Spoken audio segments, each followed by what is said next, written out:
ചേച്ചി ഈ എന്നോട് PCR നടക്കം പറയുന്നുണ്ട് ഈ ജാസ്മിൻ ഗബ്രി ആ കോംബോനെ കുറിച്ച് ചേച്ചിയുടെ അഭിപ്രായം. കാരണം അത് രണ്ട് ഭയങ്കരമായിട്ട് സോഷ്യൽ മീഡിയ അടക്കം ചർച്ച ചെയ്ത ആളുകളാണ്. സമൂഹ മാധ്യമങ്ങൾ മൊത്തം അല്ലെങ്കിൽ ഓൺലൈൻ മാധ്യമങ്ങൾ മൊത്തം ഇവരെ കുറിച്ച് ചർച്ച ചെയ്ത് ഇത് ഫേക്കാണ്, സ്ട്രാറ്റജിയാണ്, തരത്തിലുള്ള വാർത്തകളൊക്കെ അങ്ങനെ പറയുന്ന ആളുകളുണ്ട്. സമൂഹം മൊത്തം അങ്ങനെ പറയുന്നുണ്ട്. അത് ശരിയായിരുന്നു ചേച്ചി? അവരെ കൂടെ നിന്ന ആളെന്ന നിലയിൽ എന്താ തോന്നുന്നത്? അത് ഗെയിം പ്ലാൻ ആണോ? ശരിക്കും ഗെയിം പ്ലാൻ ആണ്. അതുകൊണ്ടല്ലേ ആദ്യത്തെ ആഴ്ച ഞാൻ അവരെ സപ്പോർട്ട് ചെയ്തുകൊണ്ടാണല്ലോ ഇപ്പോഴും പബ്ലിക്കിന്റെ ഇടയിൽ എൻ്റെ ഒരു ഇന്റർവ്യൂസിന്റെ ഇടയിൽ കമന്റ് വരുന്നത് ഇവരാദ്യം അവരെ സപ്പോർട്ട് ചെയ്തില്ലേ എന്ന് പറഞ്ഞിട്ടാ. ഇപ്പൊ എന്താണ് ഞാൻ അവരുടെ ഒരു ഗെയിം പ്ലാൻ രണ്ടുപേരും കൂടെ കോംബോ ചെയ്യാൻ തീരുമാനിച്ചിട്ട് അവർ സംസാരിക്കുന്നത് ഞാൻ കേട്ട ഒരാളാണ്. ഞാൻ കേട്ടു. ആ കേട്ടേൻ്റെ ഇതിലാണ് ഞാൻ അവിടെ അവരെ സപ്പോർട്ട് ചെയ്തത്. ഇവരിത് ഗെയിമാണ്, നിങ്ങൾ അവർക്കെതിരെ ഇങ്ങനെ എല്ലാവരും കൂടെ ചേർന്നിട്ട് അവരെ വേറൊരു ആംഗിളിൽ ഇവരെ എന്താ പറയുക കൊണ്ടെത്തിക്കേണ്ട, അവർ ഗെയിമാണ് കളിക്കുന്നത് എന്നുള്ളത് ഞാൻ അവിടെ ആദ്യമേ പറഞ്ഞതാണ്.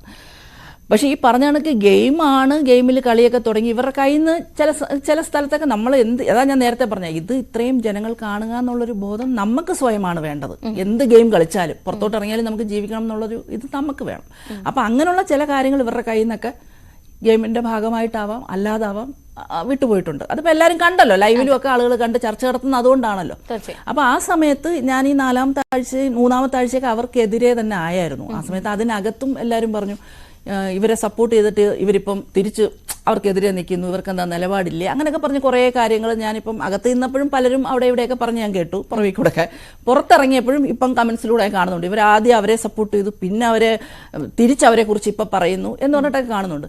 എന്നെ സംബന്ധിച്ച് എൻ്റെ നിലപാടെന്ന് പറയുന്നത് ഒരു ആളെ സപ്പോർട്ട് ചെയ്യുക എന്നുള്ളതല്ല, അവർ ചെയ്യുന്ന പ്രവൃത്തി എന്താണോ അതിനെ സപ്പോർട്ട് ചെയ്യുന്നു. അവരുടെ പ്രവൃത്തി ശരിയല്ലെങ്കിൽ അതിനെ സപ്പോർട്ട് ചെയ്യില്ല. ഇപ്പോൾ ഞാൻ എക്സാമ്പിൾ പറയാം. എൻ്റെ ഹസ്ബൻഡ് അദ്ദേഹം ഒരുപാട് നല്ല കാര്യങ്ങളൊക്കെ ചെയ്യുന്ന, ഒരുപാട് നല്ല പ്രവൃത്തികളൊക്കെ ചെയ്യുന്ന ഒരു വ്യക്തിയാണ്. അദ്ദേഹം ചെയ്യുന്ന എല്ലാ നല്ല പ്രവൃത്തികൾക്കും ഞാൻ സപ്പോർട്ട് ചെയ്യും. ഫുൾ സപ്പോർട്ടായിട്ട് ഒരു ഭാര്യ എന്ന നിലയിൽ ഉണ്ടാവും. പക്ഷെ അതേ ആള് അദ്ദേഹം വേറൊരു മോശമായ ഒരു പ്രവൃത്തി ചെയ്താൽ ഞാൻ സപ്പോർട്ട് ചെയ്യത്തില്ല. ഞാൻ മുഖത്ത് നോക്കി പറയും ദയവട്ടം ചെയ്തത് ശരിയല്ല എന്ന് തന്നെ ഞാൻ പറയും. ഒരു ഭാര്യ എന്ന നിലയിൽ എല്ലാത്തിനും ഞാൻ സപ്പോർട്ട് ചെയ്യില്ല. ചെയ്യുന്ന തെറ്റുകളെ തെറ്റെന്നും പറയും, ശരികളെ ശരിയെന്നും പറയും. അതാണ് എൻ്റെ നിലപാട്. ഏതൊരു കാര്യത്തിലും ഞാനെന്ന യമുന റാണിയുടെ നിലപാടെന്ന് പറയുന്ന അതാണ്. അത് മനസ്സിലാക്കാൻ എന്താ പറയുക, ഇത് കണ്ടുകൊണ്ടിരുന്ന പലർക്കും അത് മനസ്സിലായില്ല. തീർച്ചയായും ചേച്ചി, ഈ ഒരു റിയാലിറ്റി ഷോയിൽ ചേച്ചി ഏറ്റവും വേദനിപ്പിച്ച ഒരു അനുഭവം ഉണ്ടായിരുന്നു, അതെന്താണ്? ചെറിയ വാക്കുകളൊന്ന് പറഞ്ഞാൽ എങ്ങനെയായിരിക്കും? ഏറ്റവും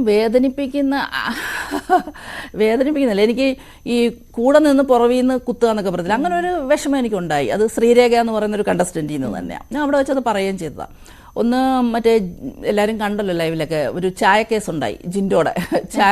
ചായ വിത്ത് ബോഡി ഷോ എന്ന് പറഞ്ഞിട്ടൊരു സംഭവം പവർ റൂമിൽ നിന്ന് ഇരുന്നപ്പോൾ നമ്മൾ പറഞ്ഞിട്ട്, അപ്പം ജിൻഡോ അത് കഴിഞ്ഞിട്ട് ജിൻഡോയ്ക്ക് അത് ഫീൽ ചെയ്തു. അത് കഴിഞ്ഞ് വന്ന് പബ്ലിക്കായിട്ട് സംസാരിക്കുമ്പോൾ ജിൻഡോ ഒരു മോശമായ പരാമർശം എൻ്റെ അടുത്ത് നടത്തി.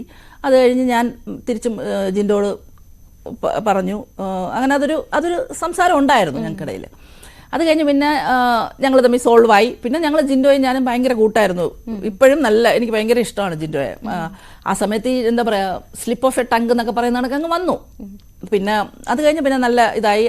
എന്നോട് വന്ന് ക്ഷമയൊക്കെ ചോദിച്ചു, ക്ഷമ കൊടുത്തു, ക്ഷമിച്ചു, എല്ലാം കൂളായി. പിന്നെ എനിക്ക് ഭയങ്കര കൂടാ. അപ്പം ഈ ഒരു സംഭവം നടന്നപ്പോഴും ഈ ഒരു ചായ വിത്ത് ബോഡി ഷോ എന്ന് പറഞ്ഞിട്ടൊരു കോൺസെപ്റ്റ് അവിടെ സംസാരിച്ച് എന്നെ കൊണ്ട് പറയിപ്പിച്ചത് ശരിക്കും ശ്രീരേഖ എന്ന് പറഞ്ഞ കണ്ടസ്റ്റൻ്റ് ആയിരുന്നു.